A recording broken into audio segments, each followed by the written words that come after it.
മതത്തെ പ്രീണിപ്പിക്കാൻ അവരെല്ലാവരും ശ്രമിക്കുന്നത് സാധാരണയാണ്. മതങ്ങൾക്ക് അതിന് അവർക്ക് പിന്തുണ കൊടുക്കും, അവരുടെ സഹാനുഭൂതിയിൽ തന്നെ നിൽക്കും.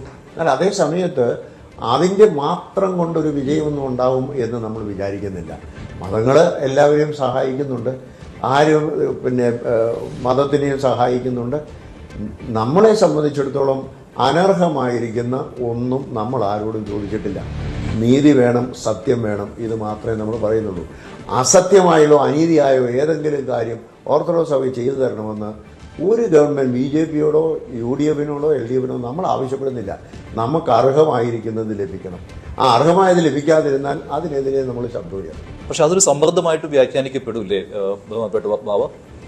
എങ്ങനെ ഒരു സമ്മർദ്ദം സർക്കാരിൽ സഭകൾ സമ്മർദ്ദം ചെലുത്തുന്നു എന്ന രീതിയിൽ വ്യാഖ്യാനിക്കപ്പെടാം.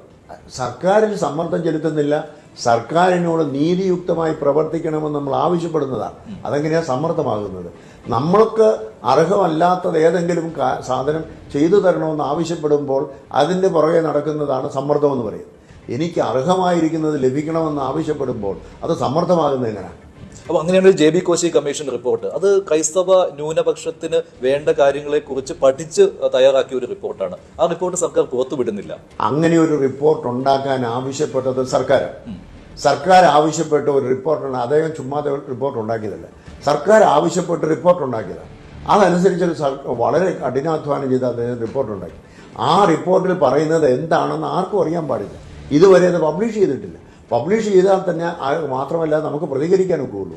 പബ്ലിഷ് ചെയ്യുമ്പോൾ മാത്രം ആ പബ്ലിഷ് ചെയ്യുന്നതായ സമയത്ത് മതന്യൂനപക്ഷങ്ങൾക്ക് അനർഹമായ എന്തെങ്കിലും കൊടുക്കണമെന്ന് പറയുന്നുണ്ടെങ്കിൽ അത് നമുക്കറിയില്ല, അത് നമ്മൾ എതിർക്കുന്നില്ല. ഏതെങ്കിലും മതത്തിൻ്റെ വിദ്വേഷങ്ങൾ ഉണ്ടാക്കുന്ന രീതിയിലുള്ളതായിരിക്കുന്ന റിപ്പോർട്ടുകളുണ്ടെങ്കിൽ അത് നമ്മൾ സ്വീകരിക്കുകയില്ല. അതേസമയത്ത് മതസൗഹാർദ്ദം നിലനിർത്തിക്കൊണ്ട് തന്നെ എല്ലാ മതങ്ങൾക്കും അവയ്ക്ക് അർഹതപ്പെട്ടതെല്ലാം കൊടുക്കണമെന്ന് പറയുമ്പോൾ അത് JB കമ്മീഷൻ റിപ്പോർട്ടിൽ പറയുന്നുണ്ടെങ്കിൽ അത് നമ്മൾ സ്വീകരിക്കുക.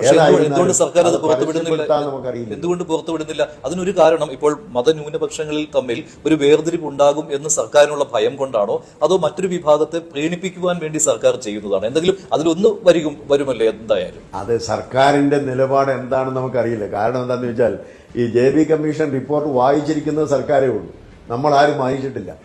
അവരുടെ വീക്ഷണം എന്താണെന്ന് നമുക്കറിയാൻ പാടില്ല. പക്ഷെ നമുക്കത് പ്രസിദ്ധീകരിച്ചു കഴിഞ്ഞാൽ നിശ്ചയമായിട്ടും നമുക്ക് പ്രതികരിക്കാൻ സാധിക്കും. ഇതൊന്നും അല്ലാതെ JB കമ്മീഷൻ റിപ്പോർട്ടൊന്നും പ്രസിദ്ധീകരിക്കാതെ ഇപ്പോൾ തേങ്ങ മുഴുവനായിട്ട് കൊണ്ടുവന്നിട്ട് അതിനകത്തേത് എങ്ങനെയാ പേടാണോ അല്ലതാണോ നമ്മളെങ്ങനെ അറിയുന്നേ?